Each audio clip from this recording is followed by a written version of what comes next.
To turn on or off Find My Device on Xiaomi 15 Ultra, we need to go to Settings. Then in the settings, we need to scroll down to Fingerprints, Face Data, and Screen Lock. And then we want to go to Privacy. And here you should be able to Find My Device option, where we can turn on or off this feature. Of course, if you try to disable it, then we need to provide our screen lock password. The same goes when you try to turn it on.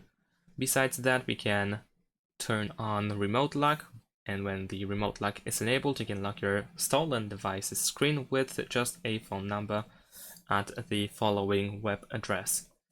And we also have Find Your Offline Devices, so you can turn this option on as well, so that your phone can be located even if you don't have access to the network at a time. Or actually not that, but when the phone is off or when you run out of the battery. So that's pretty much it. Thanks for watching, leave a like and subscribe to my channel, and see you in my next videos. Bye!